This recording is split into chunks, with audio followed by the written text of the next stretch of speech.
Hey, everybody, welcome back to another episode of the Red, White, and You Show with yours truly, the military medium.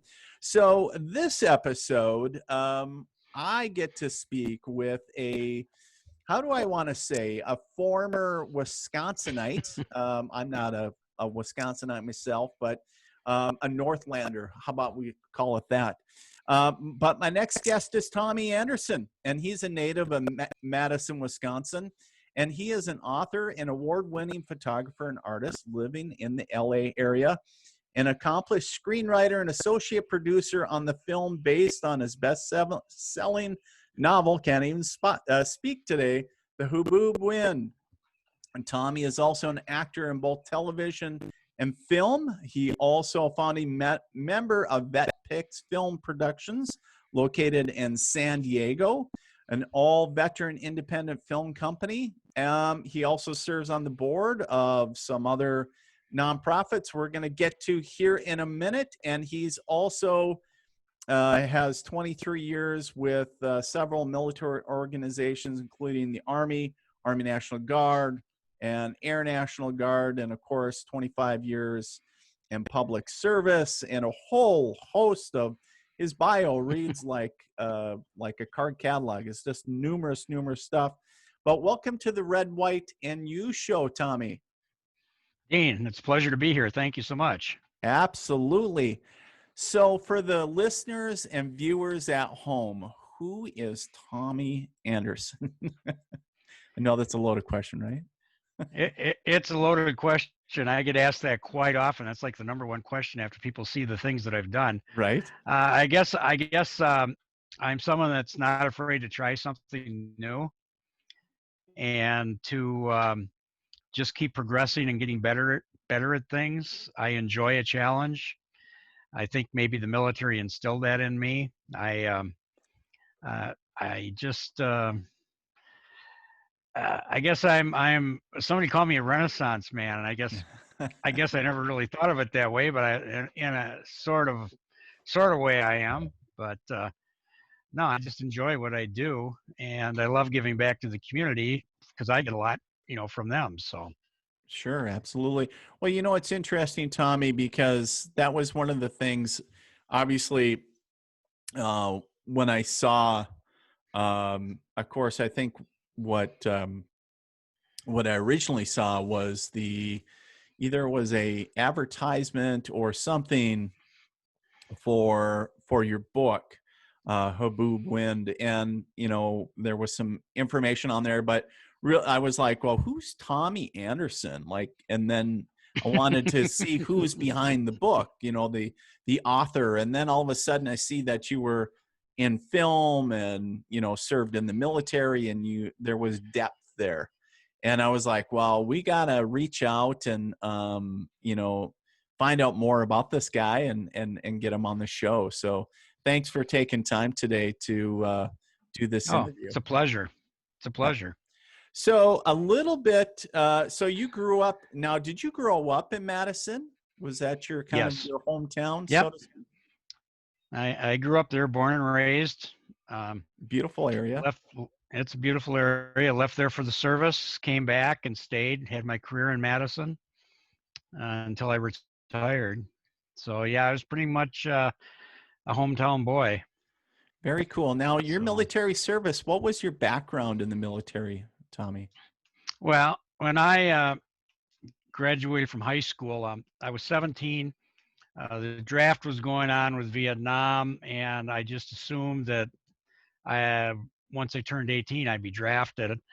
Sure. So I decided to enlist, and my mom didn't want me to, but I convinced her. I'm only like 3.5 weeks away from being 18, so either you sign the papers now, or I'll just do it when I turn 18. Right. And so she did. And by doing that, back at that time, we had the draft was going, and they had a program where you can enlist for 2 years, just like the draftees, and then spend 2 years on active reserve and then 2 years in active reserve for a total of 6 years. And so that's what I decided to do. And so when I went in, I became an infantry radio operator, and I kept on advancing dancing, my I was so good at it, which was kind of weird. At Morse code, I just for some reason I knew Morse code, and the Army, in their wisdom, decided to send me to crypto school down at Fort Gordon, Georgia. And I went down there, and I went through their course, and when I graduated from the course, they promoted me to Spec 4, which I thought it was pretty cool being a Spec 4 before I was 19. Right. And then I went to brigade headquarters down Third Army and ran a net. I just basically ran the brigade net, and I was the brigade commander's driver and his RTO. So I was pretty uneventful, and I was going to say that sounds like a pretty good gig. it was a good gig. I mean, that's the only reason why I got it, honestly, is because I was honor graduate. Mm. And if I wouldn't have been honor graduate, I would have been on a fast boat to Southeast Asia. Ah. Because almost all my company went to Vietnam. So I guess I lucked out in some respects. Otherwise, I missed the other guys from my company, you know. But Sure. you know, that's what happens. And when I got out, I tried to get a job. I got in the reserve unit, and I couldn't find a job anywhere. And I decided that I got to do something different in the if I'm going to be in the reserve. And a friend of my dad's was a first sergeant in the air guard, and he said, "Well, there's a company, air combat helicopter company was coming back from Vietnam, had been part of the first cav, and it was being turned over to the guard, and they were coming to Madison, and he said, you know, if you want, I will get you in that." And I said, yeah, I love aviation. I always have loved aviation since I was a kid. And so I got into that. I went back on active duty, went to school at Fort Rucker, Alabama, became a helicopter crew chief. And I stayed doing that for probably the next 10 years Wow. in the Guard, Madison. Very cool. And I crewed UH-1 Hueys. I crewed OH-58 Kiowa Scouts. And then I reached a point where you hit E5, and there was no place to go in Army aviation above E5.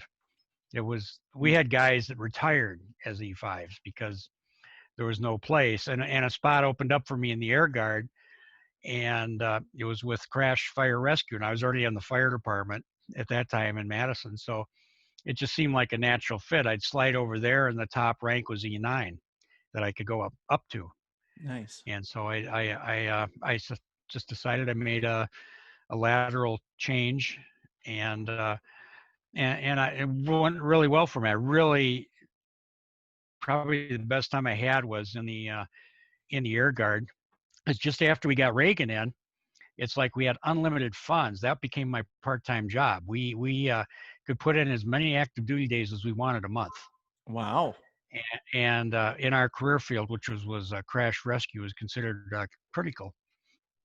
So we took advantage of that. We took courses all over the place. We deployed all over, and I did more probably in the Air Guard than I did ever in the active duty or in the Army Guard, all over the world. So it was the best. That's very cool. You know, one of the things a lot of people don't realize is that the Army National Guard and the Air National Guard makes up the brunt, maybe, I don't know about back then, but now makes up a large majority of the fighting force, the reserves in the National Guard, correct? Oh, that's correct. I know at the time when I was in the Air Guard, it was 1/3 of the Air Force's total strength, and it was probably 3/4 of their combat units. Right. Were Air Guard. Well, and I know for speaking for where I live in North Dakota, there was very heavy in the engineer area, you know, as far as MOSs. And it makes up, I believe, if I'm quoting, I think it makes it up almost over half of the Army's total engineer force. And so, Yes. it's, well, in talking about National Guard whole, not just North Dakota, obviously. Yeah, it's crazy to think, but a lot of people don't realize, and they're probably right in your own backyard or in town or whatever. But it's certainly a lot of great opportunities for men and women out there. They do No, and great and things. that that's true. A big misnomer came out of the Vietnam years that the Guard didn't do anything, but Right. that couldn't be farther from the truth. Right, right.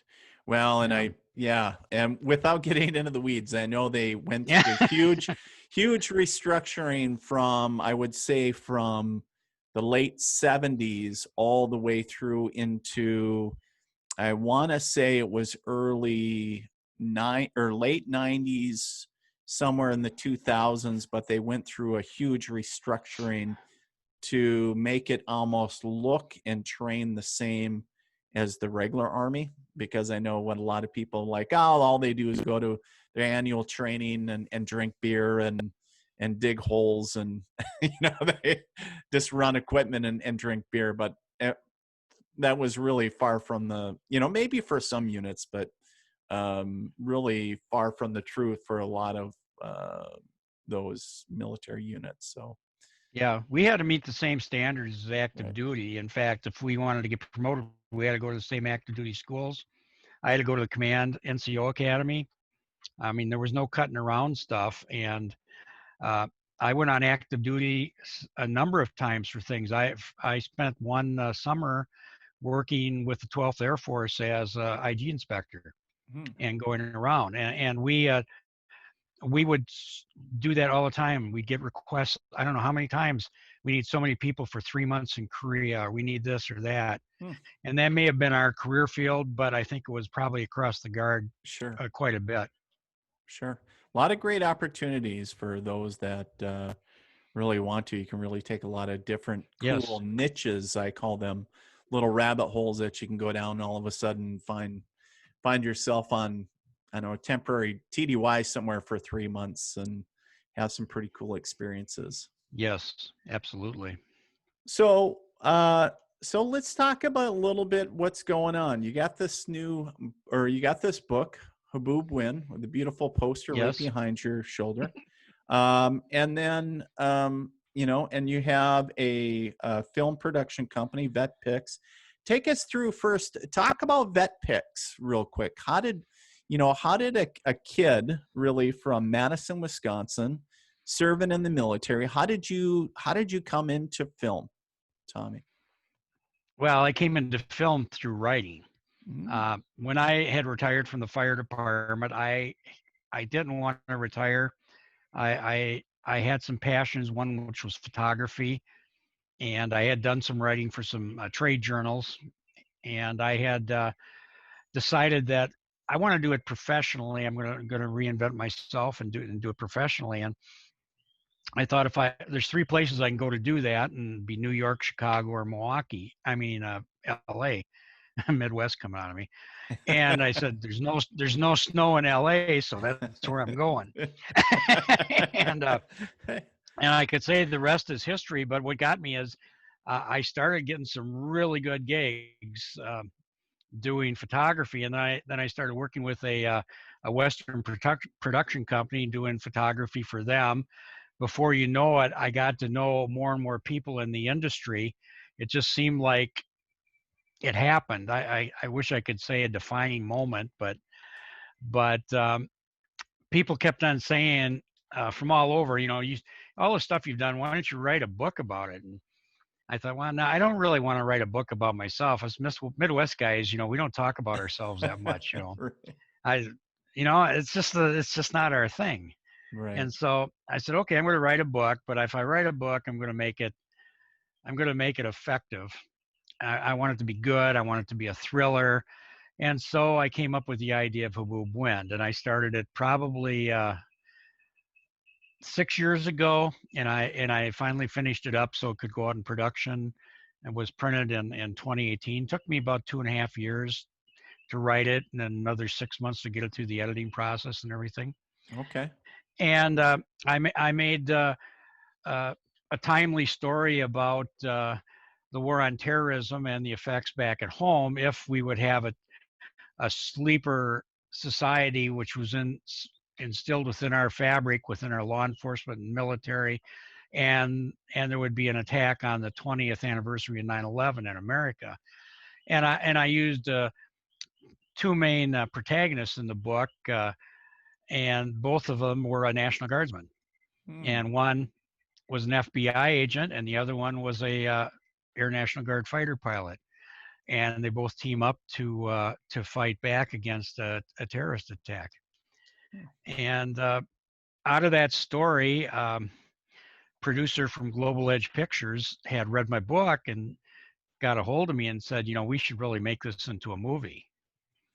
And that's basically how that started. And while while we had discussed that, it had come up that they were shooting a film and somebody couldn't make it. So they asked, hey, could you fill in as this homeless vet in this movie? And I said, sure, that sounds like fun. Well, one thing led to another, and before I know it, I had an agent, and then I got into VME, which is Veterans of Media and Entertainment, which is we have over 3,000 members of the Oh, wow.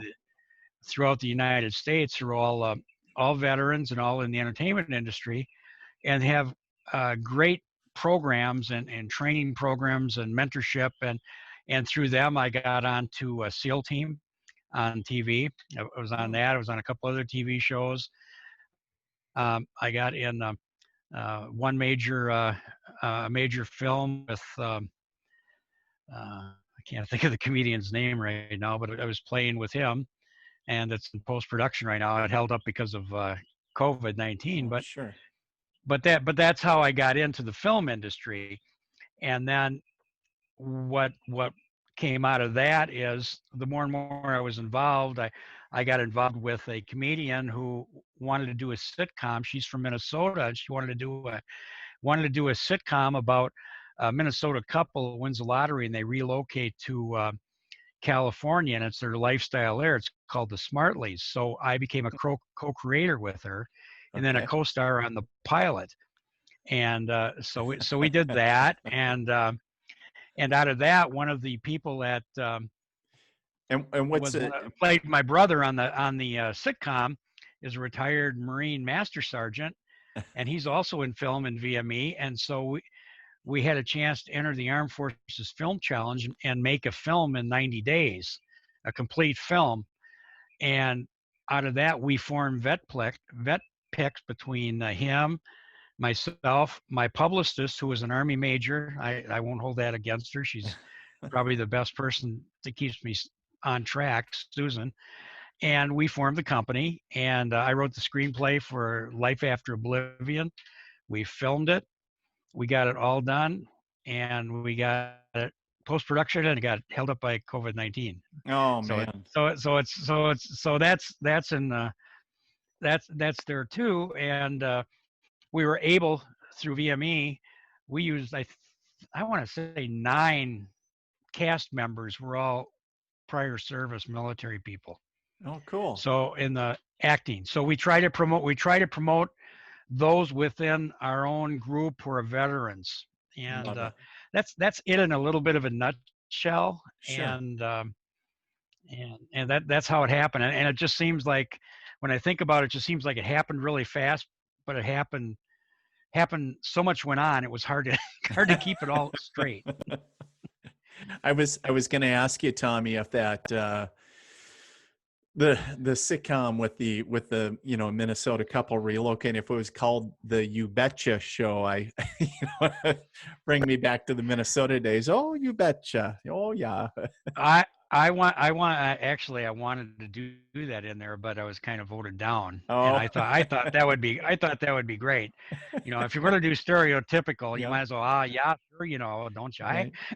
I remember the first time, I think we were in Bosnia, about late 90s, and the movie Fargo came out to DVD. And the guys thought it would be really cool to go out and buy a TV with a DVD player, because they were kind of newer at the time. What do you think the damn first movie they got? Fargo. And they were like, "Hey, McMurray, you're from Minnesota, Fargo, something, aren't you?" "Oh yeah, sure." And I was like, "They do not talk like that." They're like, "See, you can hear it right in his voice." I was like, I "Oh know people think that that's how you talk, and yeah." I always say it's really the Oopers that talk that way. It's not us in Wisconsin and Minnesota. You get The up clo- there, that Michigan people. well, the closer you get to the Canadian border, the more you hear more of an accent. But yeah, I think Absolutely. every state has their own slang or their own esque to it. Um, but I wanted to kind of focus back on a little bit, if we could. Yeah. July has been a really busy month for you as well. You're kind of a guy that doesn't slow down, and it was really cool because I did see, I think it was on social media, that you were recognized with the Military Warrior recognition, and you recently started a podcast called Take It Back that airs. You do an episode every Thursday on the I believe it's the IQ Podcast family. Is that correct? Yes. Out So of San take Diego. Yes. yeah. So take us through a little bit of that. What is Take It Back all about, and what is the recognition of the Military Warrior Award? The award was for the volunteer work that I do and promoting veterans, either through mentoring to help vets write. One of the things I had done for a while was, show veterans, how they could write books and the process. It's a difficult process, and anybody who wants to write a book, if they want to be successful, there's certain formula you have to use, Mm, and there's certain resources, and they're not that well known. And so I struggled my way through it, and to the point where I have a lot of knowledge gained from that and who can assist you. And I try to take that to veterans. So that's one of the things that I did. I also, with the Us for Warriors Foundation out of San Diego, it's #1 nonprofit in San Diego County. 100% of the proceeds that come in go out. We assist veterans and active duty personnel alike who are struggling or they have issues with food, clothing, homelessness, PTSD. We have a number of different services we provide. One problem we're having right now, to be quite frank, is we're being hurt because of COVID-19. We get a lot of volunteers from the active duty military, sure. from both the Marines and Navy out of San Diego and Camp Pendleton. Right now, the military is on restriction. They cannot assist in anything. They're restricted on travel because of COVID-19. So we've lost our volunteer base. Mm, We use a number of Seabees would help us go out and fix up some World War II veterans' house, and we would do stuff like that. But right now we're stymied, mm, and it's up to those of us that are no longer in the military sure. that can do things. But we lost a big part of it. But I was being recognized for all of that, and Nice. it was very honored. I was very honored. I didn't expect it. They kind of sprung it on me, and they kept a good secret because usually things leak out. Sure. And so, but through them, I was offered to have my own podcast show because I had thought about doing my own with a dear friend of mine, Tina Hargett. She last year, it all ties into vet picks also. Last year, her son Jeremy, he was Army 11 Bravo, 8 years I think in active duty. I don't know how many tours. He committed suicide Mm, last October, and I helped with the arrangements with the honor guard and things like that. And of course, being the mom, she's devastated. right. And I said, maybe there's a way that we can take this and make it positive. And Right. out of that, when this Armed Forces Challenge came up, I picked a story to do on PTSD, and that's what inspired me to write the screenplay, and I dedicated it in her son's name. And then I found out that he was the 28th member of their unit that's committed suicide since he got back from Iraq, or I Mm. mean Afghanistan. Wow. And it was, I mean, it was just a shock. So I mentioned them in there too, along with the resources and the credits for the veterans suicide prevention and things like that. And out of that, we were going to start our own podcast talking to people about positivity and try to change people's lives. And the Brett Davis, who is one of the owners of IQ Podcasts, his show Unleashed. I've co-hosted his AM FM show a couple times with him on in San Diego. Offered us a platform, and a Take Back show is to tell people that, you know, when something happens in your life, traumatic or whatever, retirement, PTSD, there are alternatives, Right. and there's people out there that can help you. You can turn your life around. Um, a lot of us, I mean, I use myself as an example. I completely redid myself and created an all new career. And the emphasis that we say is the only body holding you back is yourself. Mm.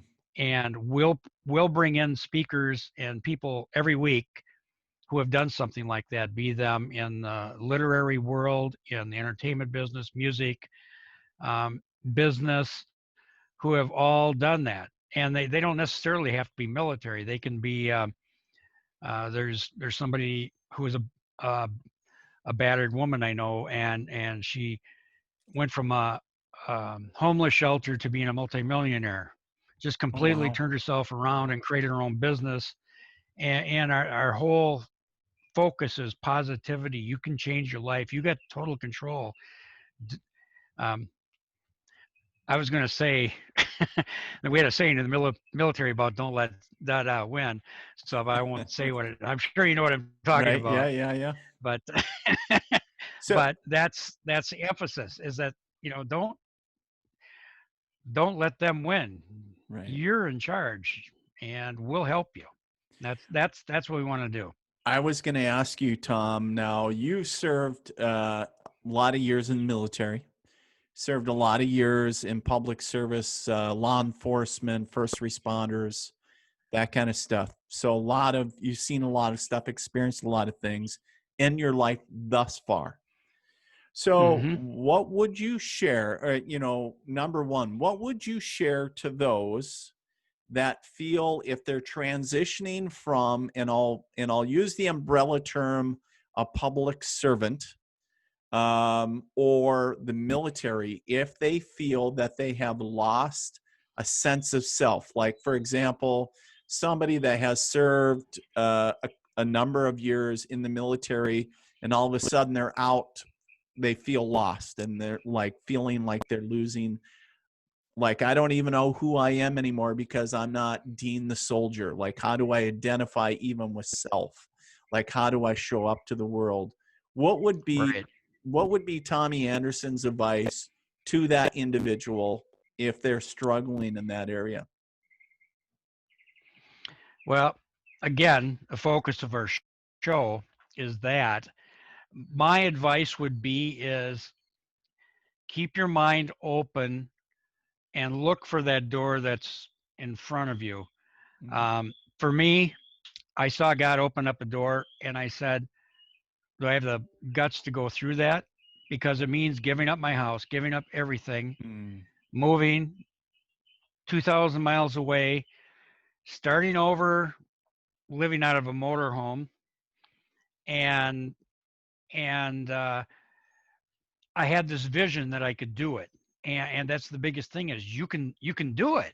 Yeah. I mean, it's hard. It's not easy, and those of us that are transitioning and have that self-esteem problem, because I was like, okay, well, I'm no longer in the military. I'm no longer a fireman. I'm no longer um, anybody that recognizes you, and I didn't like that. I mean, I wanted to make a difference. I wanted to continue making a difference. Um, there's too many people that slide to the wayside and end up drinking or drugs or whatever or suicide. And I said, no, I see the path. I see the path was opened up for me, and I just got to walk through that door. Hmm. And some of the biggest things holding me back was family and friends. Oh, you can't do it. You can't do it. That's crazy. Right. And I always would say, well, I want to get a Midwesterner to do something. You tell me you can't do it. Can't do it. And Right. a- and I it just made me buckle down all the harder. And I'm at a really good point in life. I'm very happy. I feel very accomplished. I've got some of the best friends I've ever had in my life. I do some of the most unbelievable things that I would never ever think that I would have the chance to do. We went to the Oscars this year, my wife and I, and Oh, very cool. some others. Whenever would a guy from Madison, Wisconsin, think he would be doing that at some point in his life? It's it's um, it's amazing. It's just amazing if you open yourself up and you take that courage you had in the military public service and just push it forward just for you. And the financial reward isn't always there, but the emotional reward Mm. and the value is unbelievable. It's just unbelievable. There's a reason why I get up every day, and it's not to make money. It's to make a difference. Wait, that I was going to bring that up, Tommy. That's the second time you brought that up, making a difference. Do you feel that that brought you to military service as wanting to make a difference or serve something bigger than yourself? I thought of built making something bigger than myself, the selfless service. My dad was a World War II vet, and my siblings were a little bit younger. So when I was growing up, my dad would sit with me, and he wouldn't talk about the war. He's like a lot of World War II vets wouldn't talk about it, except him and I would watch on Friday and Saturday nights these movies, World War II movies, or maybe the way it was. That's, and he'd tell me stuff, Hmm. and I felt that that was a way that we were communicating through film. And when we go see a movie at, I remember us going to see Sink the Bismarck at the theater, and he was sitting there going like, "That's not how it happens. That's not what happens." And I said, "Well, tell me more." And so I connected through that, and I said, "I want to be like my dad, and I want to be in the military, and I want to know from myself what these things are."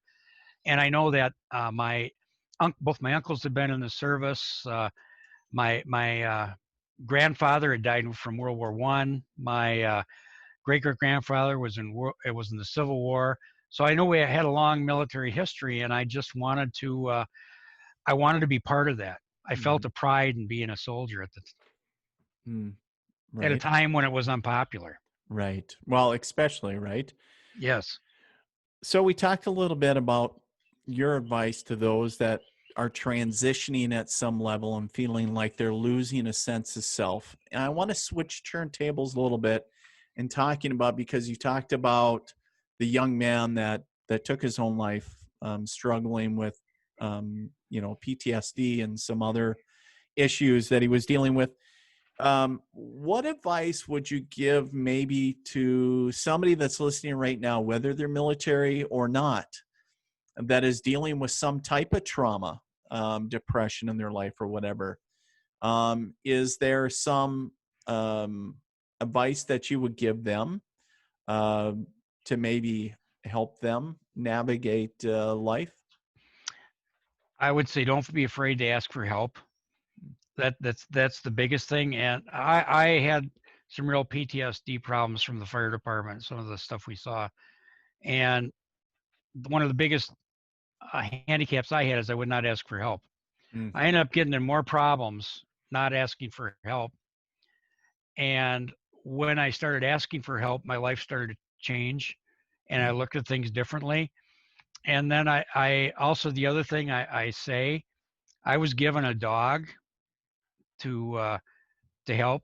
I had a trained dog that was given to me, and she's wonderful. And it made me feel like I was responsible for somebody. And even though she's a dog, it's still like I have to set an example for her. Sure. And I help out with some of these other organizations that provide dogs for public safety and military with PTSD. And I say, I can put you in contact with them. I mean, if you're really having problems, you start caring for something else and you forget about your problems Right. or you minimize them at all. And that's one of the, I feel somewhat guilty with the young man that had killed himself because I had made that offer a year ago Mhm. and I didn't follow through on it. And, I can't play 2020 hindsight if I would have pushed it, because sometimes if you push somebody, you just push them further away. It's got to be their decision, but you you uh, you make it available to them. Yes. And I'll say that if anybody needs help in that arena, shoot me an email and I'll put you in contact with the people that can help. And just for the listeners or the viewers, what is that email, Tommy? If they want to email you, or they need just to reach out, what is that email? The best way is through my website. All my links are on there for email, social media. It's thetommyanderson.com. There you Made go. it really simple. TheTommyAnderson.com. So if you need to reach out to Tommy, maybe check out what he's doing. But we got lots more. We're not wrapping up the interview yet, but obviously if you need somebody to reach out, he's another one to reach out to. And maybe you're in the San Diego area, maybe you're California, wherever. Feel more guided to reach out to somebody that's more regional. Now, I do want to, before we move on, you were talking about US for Warriors, and one of the things that you were saying that you were needing was volunteers, right? Because all these active military members that were typically volunteering their time now, obviously because of COVID-19, the military is cracking down. DOD is saying, no, hey, guys and gals, sorry, but you can't do that. Um, Now, one of the things, what a lot of people don't realize, and I don't even know the stats, Tommy, but there is a huge homeless issue in San Diego and in California, really, correct? Absolutely. It's And terrible. do you know percentages of is it over half or half of at least of the homeless population is veterans, or do you I know don't the know the that's exact percentage. I know it's it's estimated in LA alone there's between 40 and 60,000 homeless people, right? and I know a percentage of them are veterans. I Mhm. can't say how many. Right. I really don't know. Well, and those are even Um, the ones that they do know of. Those are the only documented ones, right? So there's so many right. others out there that Absolutely. are non-documented. So Yes. yeah. So Absolutely. and we'll make sure that we have US for Warriors website up there. So if, maybe you live in Madison, Wisconsin, maybe you're in northern Minnesota, wherever. If you feel guided to help out the organization or spread the word, please do. Or maybe you're in the area and you would like to volunteer, and reach out to Tommy or the rest of the board members, or see how you can be involved. That be your. Can they just get a hold of the organization right through the website? Yeah, they can just go to usforwarriors.com. It's got everything on it. Yeah. Beautiful. Beautiful. Okay. Well, awesome. Um, so talking about the Huboob Wind, one of the things, of course, your Susan had sent me over. I was like, can you just, I don't know, send me, I don't really know, Tommy, can you send me a little bio? And she sent me this beautiful, was more of a press release for the screenplay being released for the Pitch Fest that's coming up, right? And Right. yeah, and I, talking. I'm Oh, go ahead.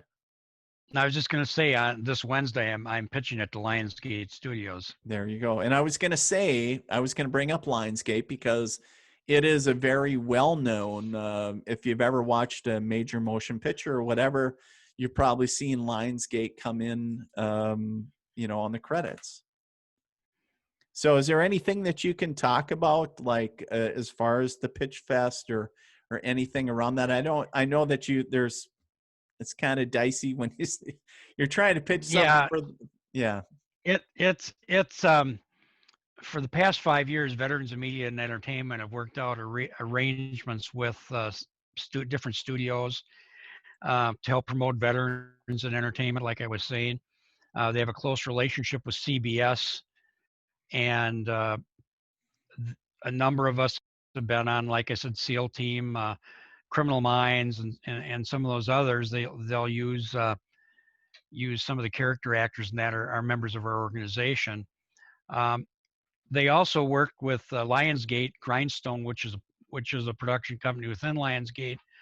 Uh, likes working with veterans, and they like the experience that a veteran brings to writing. So for the past 5 years, they've had what's called Pitch Fest, in which they take a competition, and it's throughout the United States of everybody who's in VME as a writer, and they submit their pitch to the competition. And if you're picked based on your we call it a log line and a pitch sheet that we do on your screenplay, if it's picked by Lionsgate, then you go before them and you actually pitch it to them.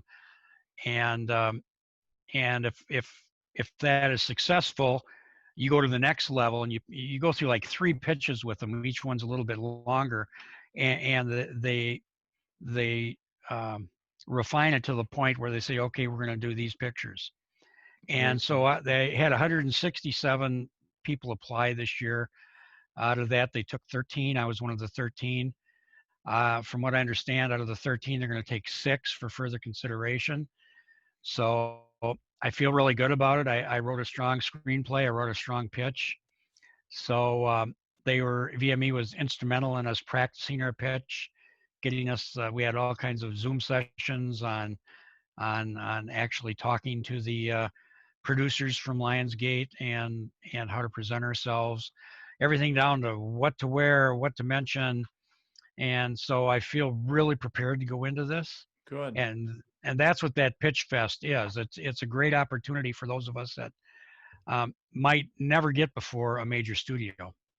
Very and cool. It's because of being a veteran. Well, it's very cool even to be not or to get the opportunity, right?